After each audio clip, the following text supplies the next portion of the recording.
Let's see. I never did find my cell phone holder, so we're just gonna have to kind of do the best we can. All right, today I want to go over literary devices with you. Fours, we're gonna do the same project we did last year. Threes, you're gonna get a project for this particular thing. But right now I want to go over all of the devices with you. Okay? I don't have a handout of this for you. Give me 1 second, and I could give you the link. I don't know why Google has started being so obnoxious about the PDF files. Have you noticed that? Like how obnoxious Google Drive is with PDF files now all of a sudden? Yeah. So I don't know where that's coming from. But here.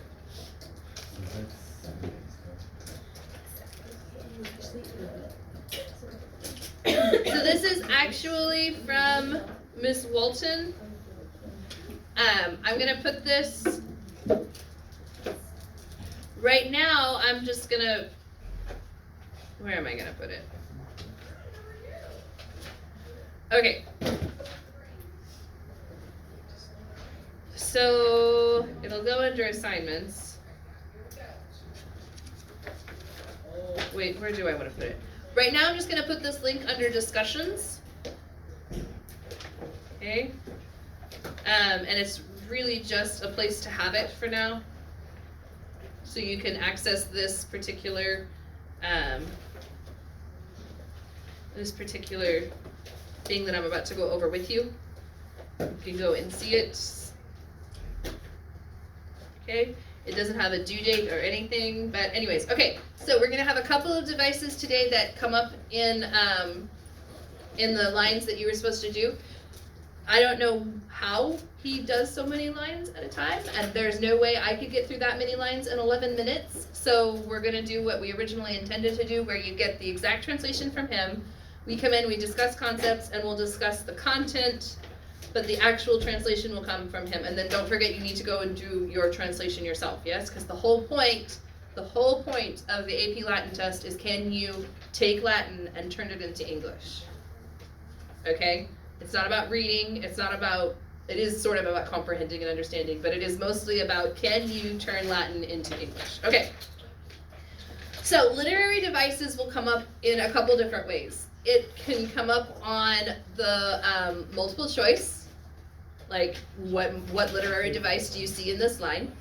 It could potentially come up in the free response, where they give you a passage and then they ask you questions and you have to answer the questions in English, and you don't have to write an essay, and they would be multiple choice if they gave you multiple choice answers, but instead it's short answer is what it's called. So they could come up there where they're like, what literary device do you see here? But the biggest place it's useful is in your essay, because you can use it to beef up your analysis, okay? You don't have to have literary devices in your essay. It just shows that you're paying attention and can analyze. Everybody with me? Okay, so it's another form of support for your essays. So, these are the list from the old Virgil exam. Okay, there was once upon a time where all we did was 9 months of Virgil, and it was fabulous. It was just as fabulous as you think it is. And then someone decided that we couldn't have 2 AP tests anymore, and so they stripped the heart and soul out of Virgil and gave us Caesar as well. Okay? So when they did that, they also narrowed down the list of literary devices that you have to know for the AP test. And I'll post that list later. But for right now, we're just going to go ahead and learn all of them. Okay? And this isn't necessarily an exhaustive list, but it's definitely a more comprehensive list than they have on the AP syllabus now. Okay? So like one that I know for sure is not on there anymore is allegory, a symbolic representation or a prolonged metaphor. Okay? For instance, C.S. Lewis can swear up and down that The Lion, the Witch, and the Wardrobe is not an allegory, but it is. Okay? Whenever you write something, you don't really get to tell people how they get to interpret it. You can tell them I didn't intend for it to be an allegory, But the fact of the matter is, it is very much an allegory for Christianity, especially if you keep on reading past that, okay? So that would be an allegory.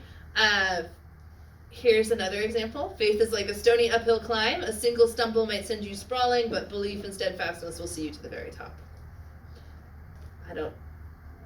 Did I mention this is not my PowerPoint? I stole this from somebody off the internet. Okay, all right. So I actually just took it. If they don't want you to steal their materials, then they would put it behind a password. Yes. Okay. So like, it's not really stealing if it's put out there for free, right? Okay. Alliteration is one that you definitely need to know. We've seen it a bunch of times. Yes. The repetition of sounds, especially of the initial consonant, and that's consonants as well. So like alliteration, you know, is the Wicked Witch of the West went her own way. Peter Piper picked a peck of pickled peppers. Sally sells seashells by the seashore. All of those are alliterative. Okay, you can go on to consonants and assonance. Assonance is repeating a specific vowel sound. Consonance is repeating a specific consonant sound, like whenever we had the snakes earlier in book 2 that killed Laocoon and his 2 sons. There's a bunch of yes to really drive home the hissing snakes as they come whooshing through the ocean to hiss and devour the babies. Okay. Anaphora is the repetition of the same word. It's sometimes it's really subtle, like they just use it twice, but a lot of times it's just for emphasis. Yes, like now, right? Really emphasizing going. Okay. It's especially in poetry, you know, where they're so locked into a certain rhythm, taking the time to use the exact same word over and over and over again is going to be emphasizing something. What it is emphasizing, you can interpret however you need to support your thesis. Yes? Okay? All right. So the example, the royal throne of kings, this sceptered isle, this earth of majesty, this seat of Mars. So the anaphora here is this. Yes? Okay. So that's definitely one that's still on the list. Aposiopesis, we've only seen one example of this, but we still need to know it for that one example. Could you guys remember the example of aposiopesis that we have? Isn't it when Neptune's like going mad and just comes like That's the one, when he's so mad at the winds for messing with his ocean that he just, you, whom, I, and then he just stops. Yes, quos, ego. But first the winds. Yes, first the sea. Okay? So, but never mind, is the example of aposiopesis. Yes?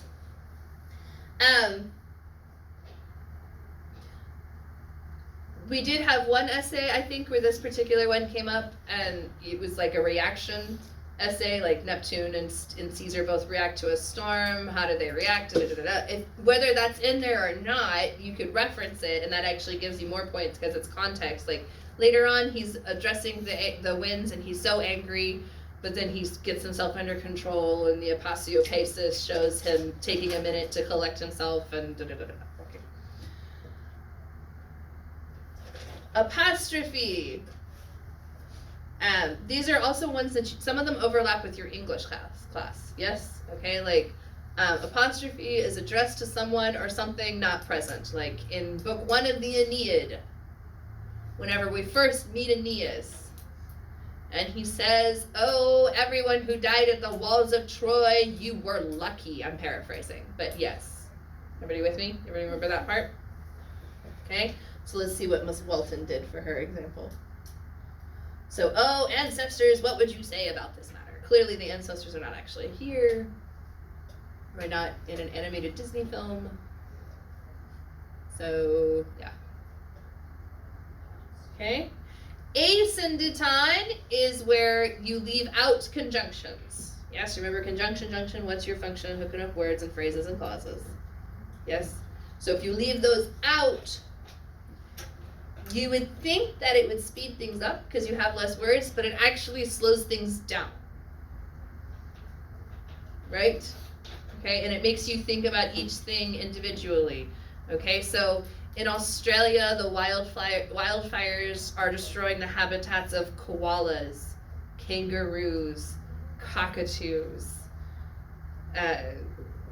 kookaburras, wallabies, just like, but it because you don't have but then like the polysyndeton is the opposite, and we'll get that in just a second. But polysyndeton is where you're like the koalas and the kangaroos and the wallabies and the kookaburras and the cockatoos, and donate money to help Australia, right? Okay, the polysyndeton actually speeds it up. Okay, asyndeton slows it down and serves the purpose of emphasizing each thing individually. Yes? Everybody with me? Because remember, anytime you talk about this, it's not enough to just say, this is a syndeton. You have to tell why you care. Right? The asyndeton in this passage serves to slow down the reader and force them to contemplate each individual item. Right? Everybody with me? Okay. Today, in our passage hopefully you watched the videos last night, or at some point today. Today there's a polysyndeton, and today the passage we're gonna be talking about. Aeneas sees Helen. Okay. The part that they cut out that we used to translate, Aeneas just witnessed Neoptolemus, the son of Achilles, murder Priam's youngest son. And then while Priam is slipping in his son's blood, he tries to stand up to Neoptolemus, and Neoptolemus cuts off Priam's head. Okay, so he's just watched that, and then he sees Helen, who he thinks is to blame, and he starts going, and, because he's upset. Yes, there is no measured anything for him right now. He's angry, and it's and. So that's polysyndeton, which we'll come to in just a second. But asyndeton, omission of conjunctions. Reduce, reuse, recycle. Yes? Okay, chiasmus. You know this is one of my favorites. Okay, ABBA. It can be actual words repeating. It can be the form of the words. It can be like this word goes with this word, and this word goes with this word. Like, there's lots of different ways that it can be a chiasmus. It's kind of tricky to do in English, but if you want to find a good chiasmus, just go listen to pretty much anything by Sondheim, because Sondheim took Latin and was very strongly influenced by his Latin teacher and went really far in Latin. And so, like, as you're listening, you'll hear a lot of these devices pop up. Like, he does a lot of chiasmus, and then the interlocking word order in I forget the exact word, it'll be up here in a second, right? Okay, so he uses both of those a lot. So let's see what, it is boring to eat, to sleep is fulfilling. Okay, the trees are just woods, the woods are just trees, from Into the Woods by Sondheim. That would also be a chiasmus. Yes? Okay, ekphrasis. We don't translate a lot of this, but it's basically every time that they stop. Well, no, did we translate the part? We don't actually translate the part where Aeneas stops and sees the things that they're making in Carthage, right? Like, they're carving the doors, and he looks at the doors, and he stops and he describes all the doors, and he goes, oh, and look, there's Achilles, and oh, hey, there's me, I'm on there, right? So that's ekphrasis, where you stop in the piece of art, like in this piece of literature, to talk about a piece of art. It's called ekphrasis. Okay, so this is in the Iliad. Hephaestus makes a great and massive shield, blazoning. Well, that should be the Iliad, but it could be, anyways. Okay, ellipsis, omission of one or more words, pretty much always some form of sum esse. Yes? Linking verbs, unnecessary. Yes? Linking verbs, unnecessary for understanding. Correct? Entire conversation, no linking verbs. Sound perfect? No. But intelligible? Yes. Right? Okay, so that's why est is the most commonly left out word. So the streets were deserted, the doors bolted. Again, linking verbs on us, although that one's a helping verb. Okay? I feel like I'm learning more English than It happens. All right, enjambment, we see this quite a bit. It's delay of the final word or phrase of a sentence to the beginning of the following line. In Latin, it's usually a verb. Yes? It doesn't really come up in Caesar as much as it does in Virgil.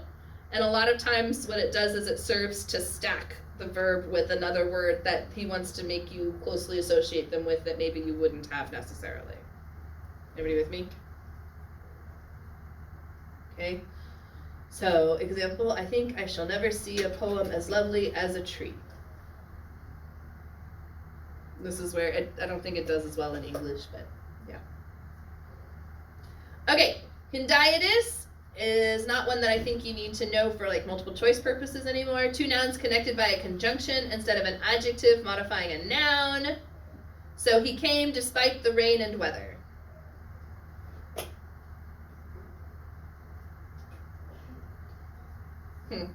That one's not as strong, which is why they took it out of the list. Okay, hyperbaton, words that naturally belong to one another are separated for emphasis or effect. Okay, so our example would be, alone he walked on the cold, lonely roads. Instead of he walked alone. Yes? All right, and what would you say for that in an essay? Why would you separate alone and put it first? You're emphasizing. Most of these are for emphasis, yes? The question is, what are they emphasizing, and what does that have to do with your thesis? Okay, everybody with me? All right, so it emphasizes his solitary nature as he's walking. You know, the very first thing the author wants you to know is he is alone. Right? I mean, that really is, that's the analysis. Hyperbole, you guys know hyperbole. Yes? Mm-hmm. Exaggeration, emphatic overstatement. Yes, I will walk I would walk 500 miles and I would walk 500 more. Waves as high as mountains broke over the reef. Okay, again with the scene where Aeneas is trying to make it through the storm, very hyperbolic, right? The waves reach to the stars and the valleys reach to the sand, and right? Okay, can you actually see the bottom of the ocean? Maybe, but who knows, right? Okay. Hysteron, proteron. I put on my shoes and socks. Yes. The hysteron, proteron that I think of most vividly is the one where Hera describes Athena as she got to kill Ajax because he assaulted Cassandra in her temple. And she says, he's spewing blood out of his mouth. She impaled him on the rocks. Well, she impaled him on the rocks, and that's why he was breathing out his blood. Right? Okay, so hysteron, proteron. Well, anyways, we're not going to get into what that says about me, that's the one I remember the most clearly. But He deserved it. he really, yeah, okay. So, judge, jury, and executioner. Athena, everybody. All right. So, hysteron, proteron, he died and he rushed against the enemy. Clearly, he would rush against the enemy before he died. Unless you're in a zombie apocalypse. So it's just emphasizing what happened. Yeah, it's kind of,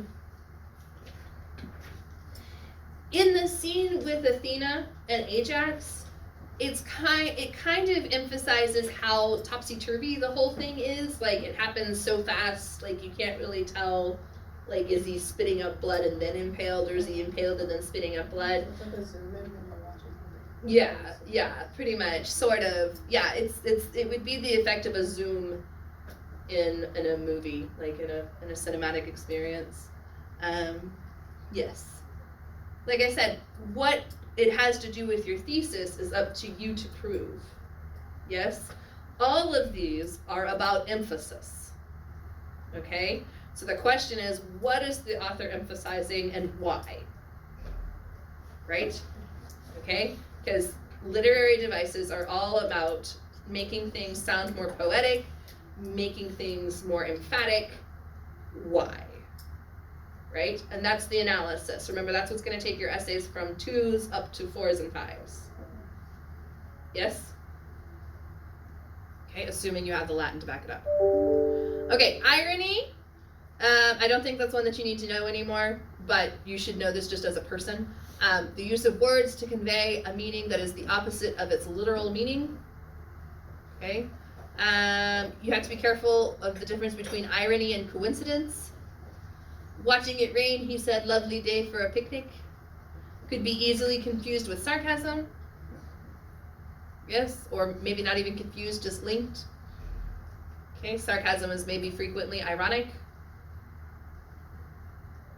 Maybe, that would be an interesting essay. Yeah, is it ironic or is it sarcastic? Okay.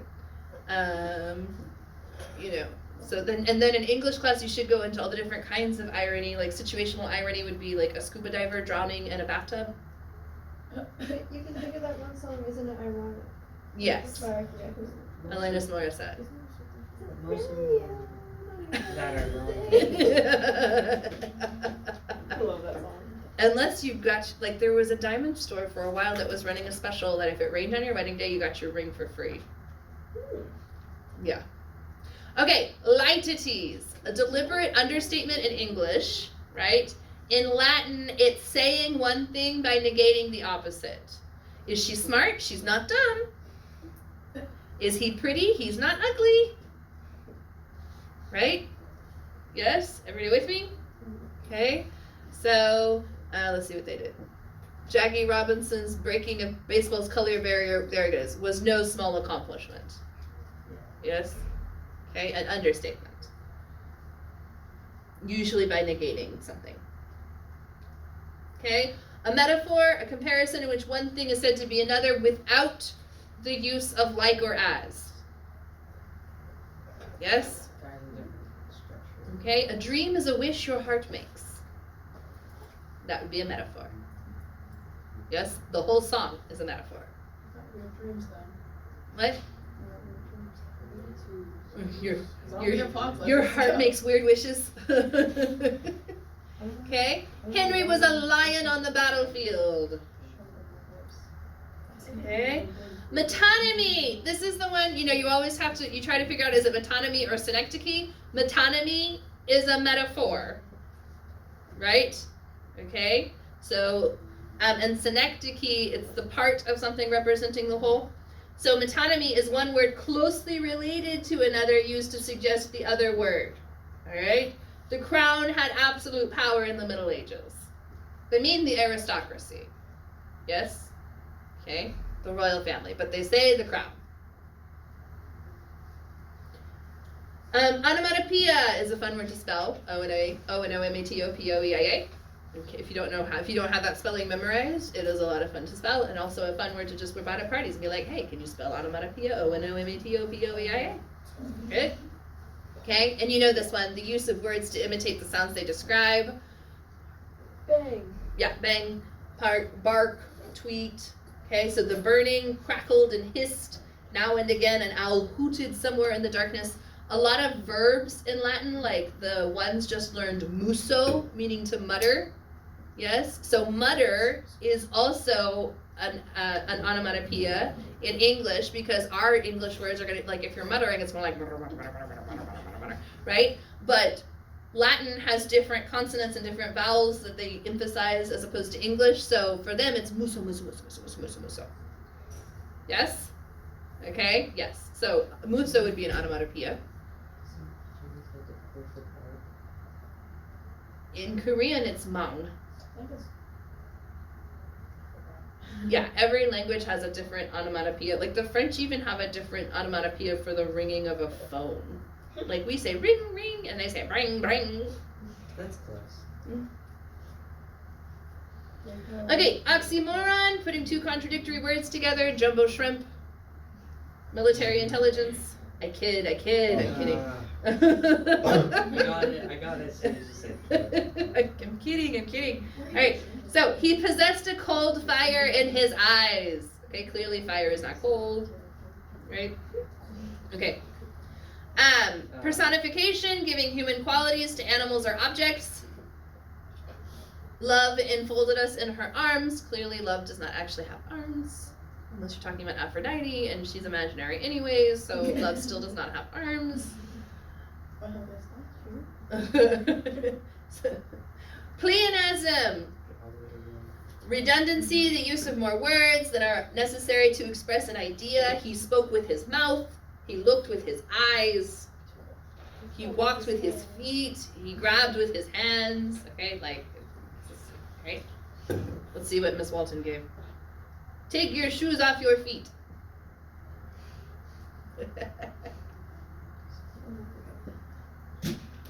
Okay, polyptotine is definitely one that you don't need to know anymore. But again, knowing them is still a boost. Like, it's not gonna, when I say you don't need to know anymore, it's not gonna come up in multiple choice or the short answer. But it is still useful to know for your essays.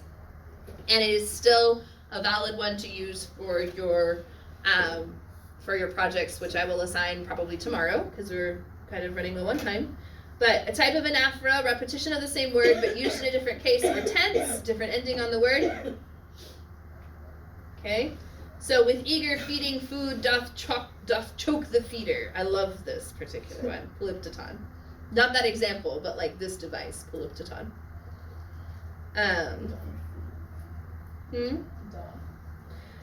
Yes. So the polyptoton here is feeding, food, and feeder. Yes? Because you have 3 different forms of the concept of food. And specifically you could say feeding and feeder, like the verb, but yeah, that's, so it's a little bit more obvious in Latin, because you can see, like, you know, puellam, puellas, puellarum, like, oh my goodness, he just used 4 different versions of puella. And there's like 12 words that mean puella, but he chose to use puella 4 times. Like, he's saying something. Yes? Okay? Again, it's all about emphasis, and what are they emphasizing, and how does it support your thesis? You with me, Amani? Mm-hmm. Is this hard for you to switch it up? It is on discussions. I will also put it, like, when I give you your assignment for your project, it will be on there as well. I just need to figure out where, I need to get the rest of your semester planned out, like with due dates and everything like that, so I can figure out where it goes. Polysyndeton is one that we're going to see today. And we were talking about it earlier with asyndeton, use of several conjunctions in close succession, especially where some may be excessive, and, or, but. Okay. Marge and Susan and Anne and Daisy and Barry all planned to go for a picnic. And, you know what? That's what my brother used to do when he was very small, telling stories. And, you know what?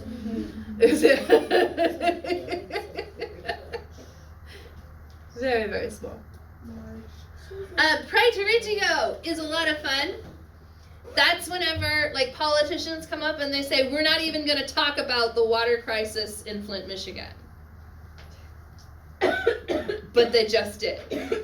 Right? Okay? Like, we're not even going to talk about the fact that the Amazon is on fire, Australia is on fire, the ice caps are melting. We're just going to focus on this today. Don't get me started. Well, and that's a different thing entirely. Like, don't even get me started on. But usually when people say it, they start talking about it. Yeah, but see, that's why it's not quite praeteritio, because, well, yeah, it could be, yes. So yes, you're correct. My understanding of praeteritio has been, like, they say they're not going to talk about it and then they leave it there, but this description does make it sound like, not to mention your salary, but I don't think you can afford this. That's kind of early. That is harsh. I hear that a lot. Just what? Teacher made this? What? I said, did a teacher make this? Oh yeah, teacher made this. A single unmarried teacher at the time. She has since gotten married. The key to teaching, if I can just say, like, even being recorded, the key to teaching is finding someone who can help you support your teaching habit. Okay? It is difficult to do this on your own. And in 5th hour we were discussing, it is fine to marry for money as long as there is also mutual respect.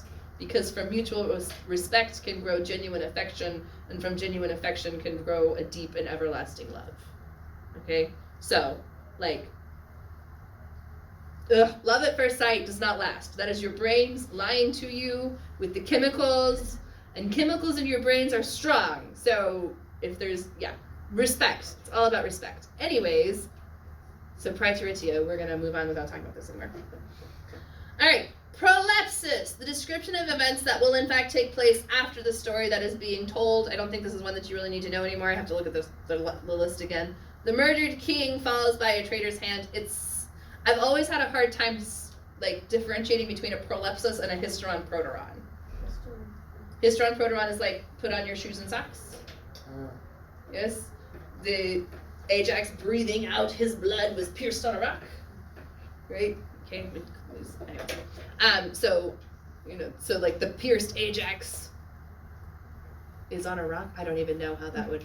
But anyways. Maybe it's like a rule of thumb, like if it can happen in a moment, Maybe. it's not there. Maybe. We'd have to, someone smarter than me, would have to tell you what's happening here. The difference between prolepsis and hysteron proteron. Prosopopeia! I don't actually ever remember what it means, I just really like the word. An imagery in which one thing is said to be another. The homicide victim is speaking to us through the evidence. Yeah, would that be like a metaphor or something? Yeah, right? Sort of, except it's also sort of like, because the homicide victim is not actually speaking to you, Oh, okay. right? I feel Okay. like this is similar to the previous Wait, one. can you Or go back similar to up? the previous Can you one. go back up? Oh my gosh.